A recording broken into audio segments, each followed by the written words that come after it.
Magandang araw mga ka-aerial defense, may ibabahagi na naman ako sa inyo. Dahil ngayong araw na ito ay may pag-uusapan tayo tungkol sa depensa, China nagnanakaw na naman ng lupa ng Pilipinas, pero bago tayo magpatuloy huwag mo muna kalimutan mag-like, share and subscribe, manatiling nakatutok sa aming channel para updated ka sa balitang militar at West Philippine Sea.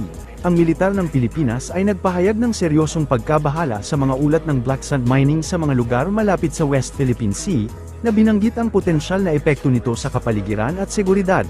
Pinigilan ni Trinidad ang pagbibigay ng karagdagang mga detalye, na ipinagpaliban ang usapin sa naangkop na mga ahensya ng regulasyon ng pamahalaan, at nagpapatupad ng batas na responsable para sa mga naturang issue. Very seriously, considering that black sand and rare earth minerals have military technology applications.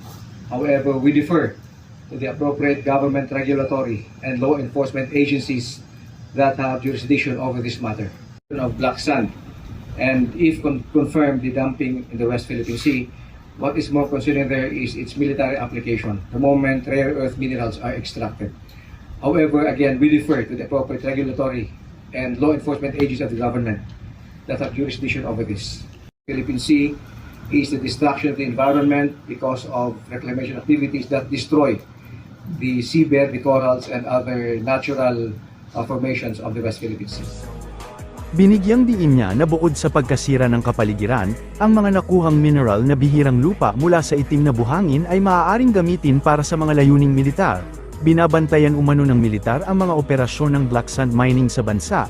Ang aktibidad na ito ay nauugnay sa pagkaubos ng mga pangisdaan, matinding pagbaha, at pagguho ng lupa sa mga lugar sa baybayin.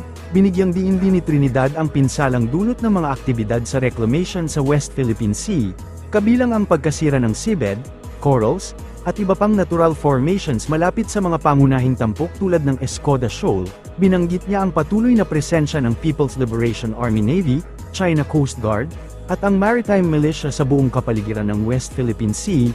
Muling lumitaw ang isyu noong nakaraang linggo sa deliberation ng Senado sa panukalang 2025 budget ng Department of Environment and Natural Resources o DENR.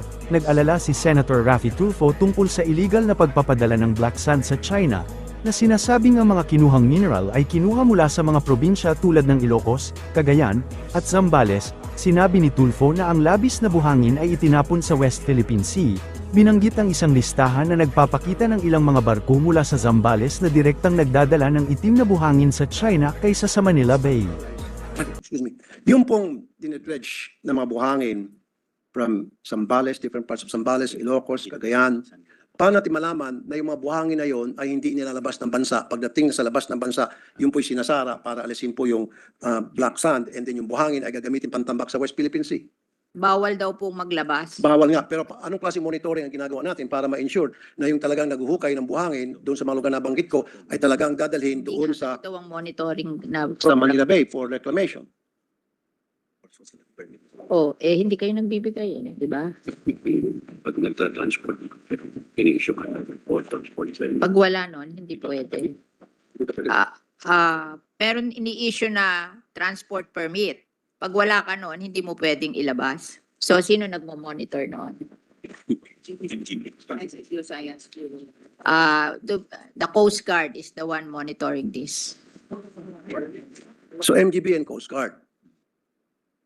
So, meron na hubang naharang ang MGB na mga barko na nag-dredge, and then yung barko na supposed to be dadalhin sa Manila Bay for reclamation ay dinadala sa ibang bansa. Meron na ba naharang? Kasi I have a list here po ships monitoring. Na yung mga barko galing sa Zambales, dumidiretso ng China.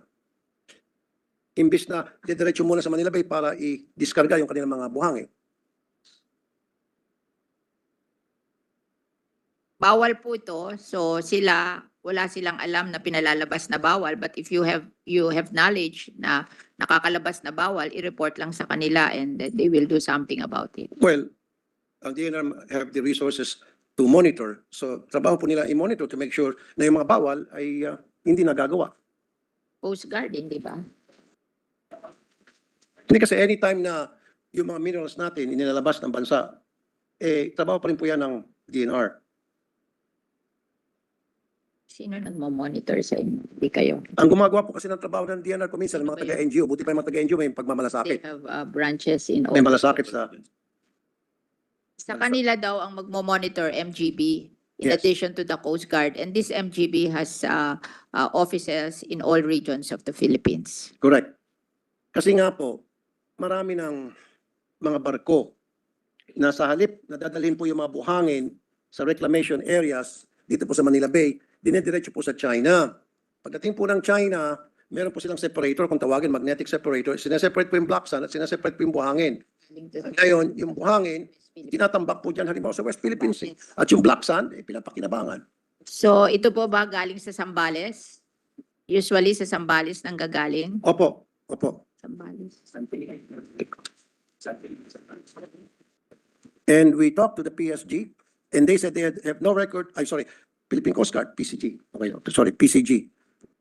Philippine Coast Guard kasi nga yung dun sa experience natin dun sa Okay. oil spill, hindi rin nakatulong Okay, ang sige. Philippine Coast Guard. Hindi na- So sila nga yung kanilang my Geosciences Bureau, MGB. So doon nyo daw po i-report at magpo-file sila ng case if meron ngang hindi sila nalalaman na nakakalabas. Mr. President, Madam Sponsor, yun nga po trabaho po ng MGB yan. Hindi To nga. monitor, to make sure lahat po ng mga buhangin na dinidredge dyan sa Zambales o sa Ilocos o Cagayan, dapat po dinidiretso po doon sa reclamation area na kung saan nakalagay sa kanilang permit at hindi po yan pinupuslit palabas ng bansa natin, tulad ng bansang China. Marami po mga barko na nakakalusot. Kaya tingnan nyo lang po, yung mga airport dyan sa West Philippine Sea, yung mga tambak-tambak na lupa yan, lupa po ng Pilipinas yan.